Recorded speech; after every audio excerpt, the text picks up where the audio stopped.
All right, how are we doing? Dr. Lee Thomas here. Today in this video, we're going to talk about the top things that you can do to reduce inflammation and improve your body's ability to heal.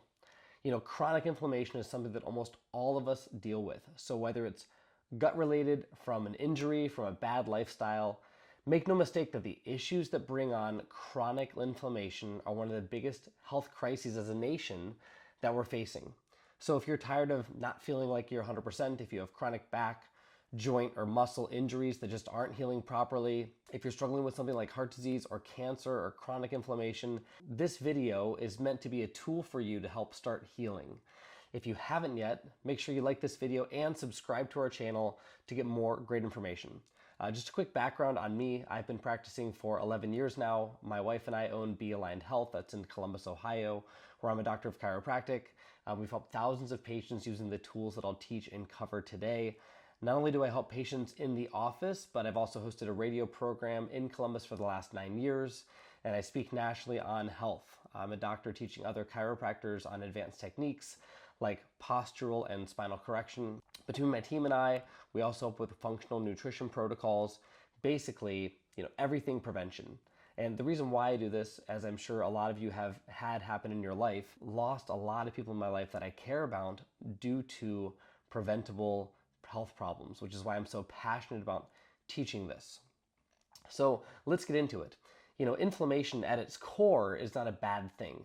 When we have an injury, our body purposely creates inflammation in an area. So that's things like swelling, heat, joint stiffness. Those are all signs that our body is doing the right thing to help bring more blood flow, which is called angiogenesis, to bring oxygen, to bring cholesterol, which is part of the wound healing process. Cholesterol is not necessarily a bad thing, to an area to help it heal.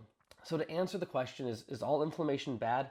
No, absolutely not. Inflammation is an incredible thing. So where's the issue? Because inflammation is the underlying cause behind heart disease, obesity, diabetes, chronic pain and joint dysfunction, autoimmune disease. The issue is this. It's not really acute inflammation. What I'm not talking about today is, you sprained your ankle, how to get rid of that inflammation, because inflammation is a good thing, but acute inflammation and chronic inflammation are two completely separate topics. And what we're talking about today is something known as chronic inflammation. So let's use this as an example. Let's say I injure my rotator cuff. I strain it carrying groceries. It's going to be swollen, it's going to be irritated. The tendons and the muscles are angry at me. My body over time starts to heal those tissues. So let's say I don't do the right things to help it heal. I'm not eating clean foods, I'm not getting the right nutrients, I'm stressed, maybe I'm not sleeping properly, I'm re-injuring it by staying active in my life versus, doing the right rehab to help it heal. I'm still lifting too hard, maybe I'm playing sports. Maybe I'm taking pain relievers that are just masking the problem, which have been shown to cause more joint damage. Or maybe this is the third or fourth time I've injured that area. One or many of those reasons is why we don't heal fully from an injury or from a problem area. So my body eventually is going to stop having an acute injury, meaning it's actively trying to heal that area, and it's going to start having a chronic injury. What happens with a chronic injury is I start building up scar tissue. Instead of having more blood flow to an injured area, I start having less blood flow. It hurts to use it, it can affect my sleep, and now I'm in a tough spot that a lot of us end up in. I either need to figure out a way to get the area healed, or if it keeps getting worse, I'm going to be faced with living life injured, not at 100%, dealing with arthritis, having surgery, or just living with chronic pain or disability, not able to do the things that I like. And you can apply what I just spoke about there with the shoulder as an example everywhere. Body problems like knee, hip, plantar fasciitis, back issues like poor posture, scoliosis, arthritis, disc injuries, tendinitis, carpal tunnel syndrome, tennis elbow, you name it. These same concepts apply across our entire body. Chronic inflammation can also cause things inside of our body like GI tract inflammation, cardiovascular inflammation, cancer and tumor growth.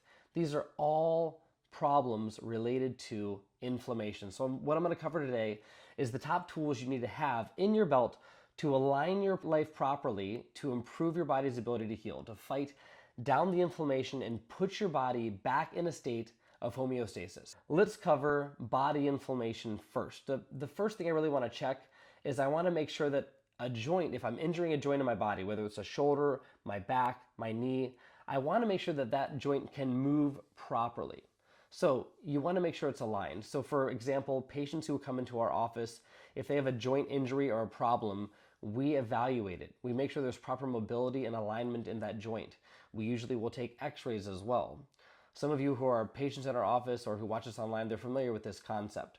So if I injure a joint and my alignment is bad, say my posture is misaligned from work and old injuries or traumas, I'm going to create inflammation and stress in that area of my back until it gets corrected and aligned properly. And that same concept will be true for your shoulder or your hip or your knee or anywhere else. So alignment's number one.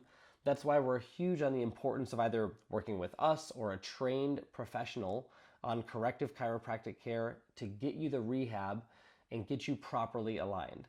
So removing that inflammation is vital by making sure that we're aligned first. You got to get rid of that chronic stress. So next, once we've worked on and established that there's good alignment, that there's good mobility inside of a joint, the next thing that we want to work on is improving blood supply or circulation to the area.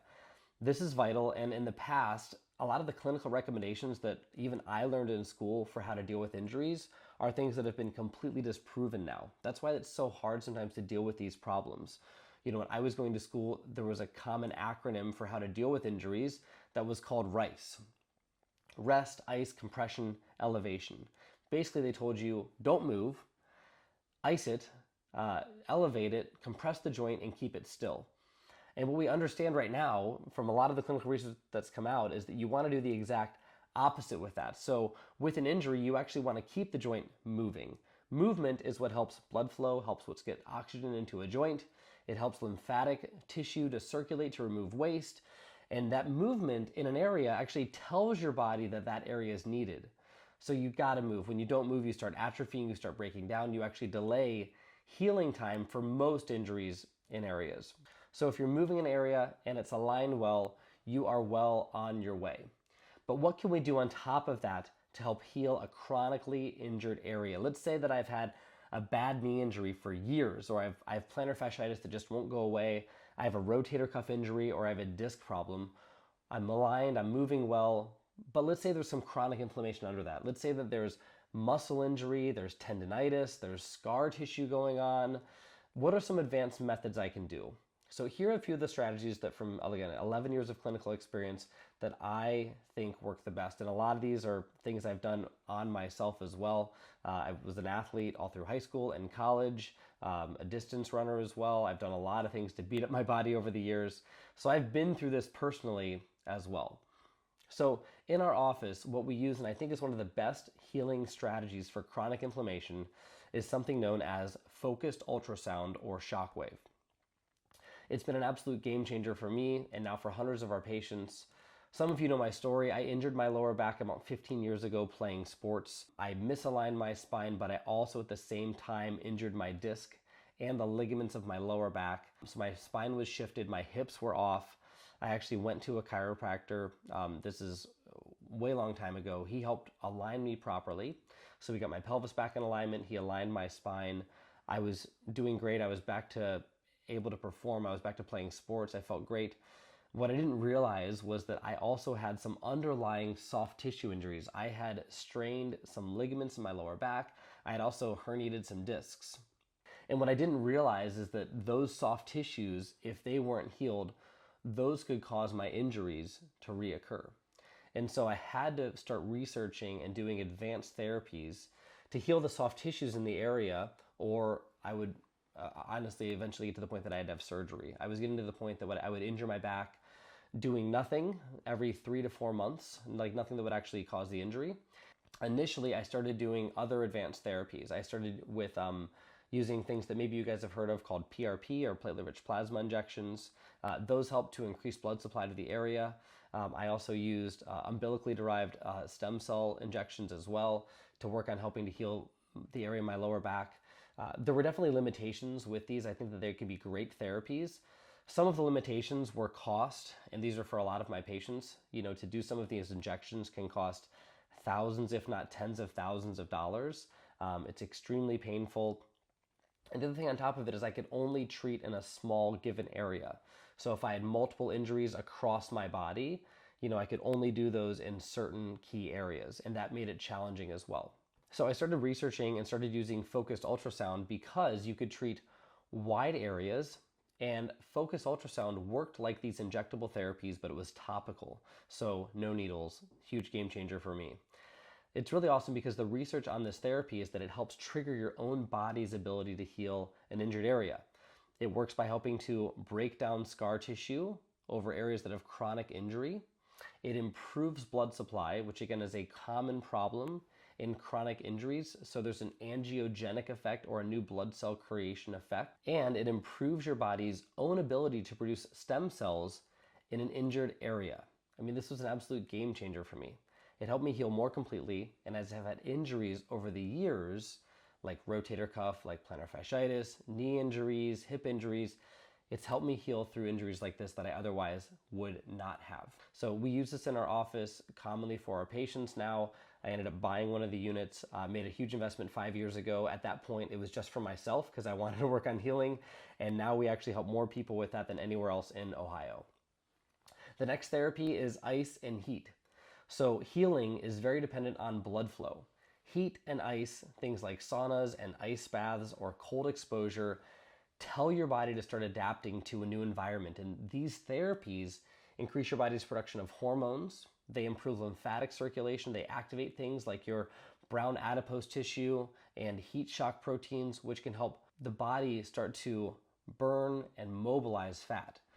The more you ask your body to adapt, the more it activates to help your body heal. So these are great therapies that I love to use on a weekly basis. Most of those are done in my home, whether that's an ice bath, whether that's using an infrared sauna. Those really help with healing overall from a whole body perspective. The next therapy is infrared or red light therapy. Healing on a cellular level has to deal with healing scar tissue, improving oxygenation and cellular metabolism. Red light and infrared help to activate the mitochondria inside of our cells, which are your cellular energy powerhouses. They improve collagen production, they lower inflammation. They actually have been shown to improve wound and skin healing rates as well. So these are some great therapies, additional things you can do to help chronically heal from inflammation in areas that just otherwise wouldn't heal, would become chronically injured and leave you either disabled or needing surgery. Next, let's talk about something that's extremely important and often overlooked: exercise. Why is this important? I think you all know and have heard exercise is important before, but why is that true? Listen, our body is made to move. So lack of movement is one of the biggest deficiencies that we can have for the active person. When we slow down, when we aren't resistance training, when we aren't developing lean muscle mass, we are shooting ourselves in the foot. I know it sounds simple, but not working out and lifting weights, not training a few days a week, absolutely wrecks our hormones. It lowers testosterone, it increases cortisol. If we're not actively working out, we're not increasing oxygenation into our body, we're not helping with circulation, all the things that, again, create healing in the body. So what are the solutions to this? Number one, you need to lift some weights. It's a simple method that I use as a mindset piece to tell your body that it's needed. So what's the point of lifting? The point of lifting is not to get big. It's to tell your body that it needs its muscles, because whenever our body is repairing and building muscles, that's what affects our body's testosterone levels. So longevity is directly correlated to keeping our testosterone and other hormone levels at good high levels, and it's directly correlated, longevity is, with keeping your muscle. So the simple step and the simple way that I explain it to my patients is this, is that I want you to work out a muscle until it's hard for the last 1 to 3 reps. It doesn't matter as much if it's a high weight or a low weight, as long as it feels really heavy and hard for the last few repetitions. That burn is what tells your body, hey, listen, we need to get stronger through this area. So whenever you're working out, again, make sure you're getting the burn, whether that's in doing squats or upper body or arms or legs, make sure you're getting that burn. The next thing is aerobic exercise. You want to make sure that you're moving your body globally on a daily basis. So that's walking, being active. Again, most research points to the fact that we need to be active, up and moving anywhere from 10 to 12 hours a day while sitting 4 hours or less. And a lot of us are completely backwards when it comes to that. The average person is on their phone 5.5 hours a day. The average person sits 8 hours a day. It doesn't take long to do the math to find out that we're extremely deficient when it comes to movement on a daily basis. Next thing we'll talk about is nutrition. Again, your body's made up of elements. So you do become what you eat and digest and absorb. So gut health is vital to healing, and more research is now showing that the health of your gut is paramount to not only whole body health, but to cognitive health as well. Problems like depression, anxiety, cognitive decline, those have all been linked to an unhealthy gut. So, tips for a healthy gut, real simple. Number one, whole foods and less processed foods. Seems simple, I know, but almost 70% of the average American's diet is made of highly processed foods that lack trace minerals, that lack nutrients, that lack enzymes that our body needs to digest and have a healthy gut. The second thing, more protein. Newer research is showing that higher protein diets help keep our muscles strong and keep us more satiated. Number three is omega-3 fatty acids. Our body creates cellular tissue from omega-3 fats. Unfortunately, most of the processed foods that we eat, and as a result, most of our diets are filled with too many of the unhealthy types of fats, which are known as omega-6 fatty acids. These lead to excessive inflammation in the body, cardiovascular inflammation, heart disease, high blood pressure, atherosclerosis, which is hardening of the arteries. Diets high in omega-3 help keep our body out of an inflammatory state and in a healing state. People commonly ask me, what are the most important supplements I need to keep inflammation low? The truth is, and we'll go through some here today, we need all nutrients in some supply. But what I will tell you is that there are some common deficiencies that I see that if you are deficient in these, they're going to cause a bigger problem than anything else.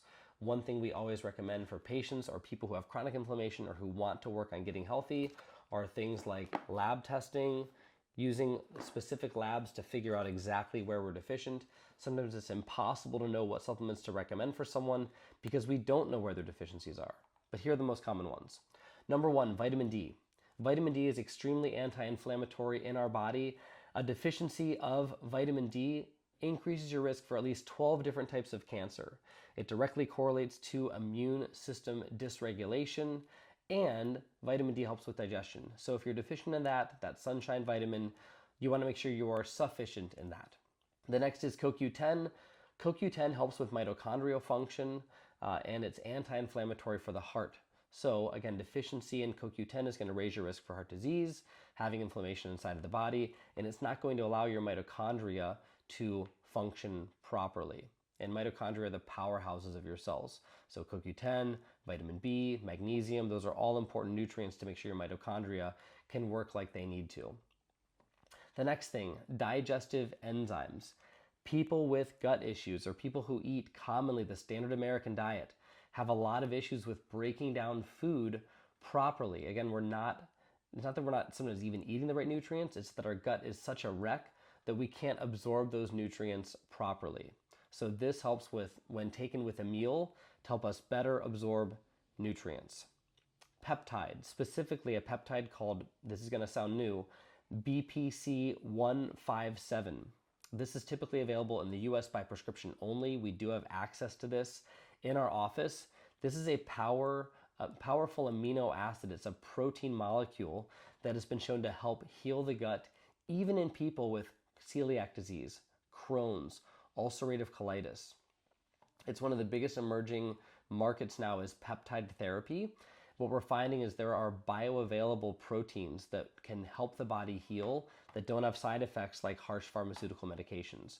When we use gut healing protocols inside of our office, we'll commonly use things like digestive enzymes, like I just talked about, like peptides, like BPC 157 to help heal the gut. Again, these are things you need to have a prescription for, so please do not go online and order them from some foreign website.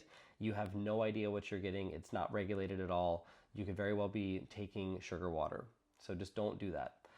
Next is some really powerful healing compounds like colostrum and nutritional yeast. Colostrum and yeast, specifically nutritional yeast, help to seal and heal leaky guts. They reduce the symptoms of a leaky gut. They close the gap junctions so that we can better absorb nutrients and we aren't leaking undigested food out of our gut, which again can lead to chronic, widespread whole body inflammation, weight loss resistance, and more. Taking a probiotic. Now, usually, taking a probiotic is the last step in a gut healing protocol that we use on our patients. Oftentimes, people jump to a probiotic first. The reality is you have to fix the gut lining, you have to seal the gut, you have to get rid of any type of toxins within the gut before you do a probiotic. But it can be very effective in helping to rebuild our body's gut microbiome. So helping increase the amounts of good bacteria that we have in there.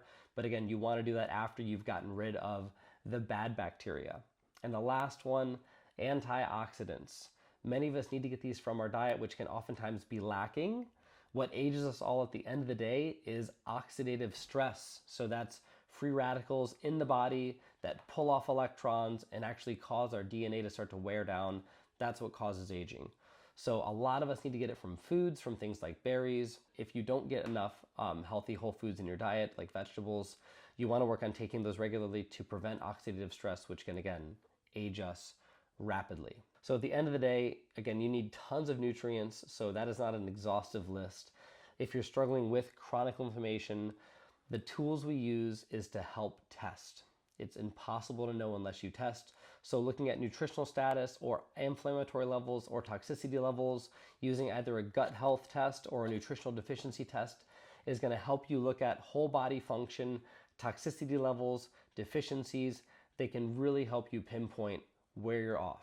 If you have questions on this, you can email us or schedule a consultation so we can help you. Hope this video has been helpful for you guys. If you have any questions, leave them in the comments below or send us an email. You can also go to our website, bealignhealth.com, and schedule an online or in-person consultation if you want to get more help. I look forward to seeing all of you in the next video, and I hope this was helpful. Have a great day.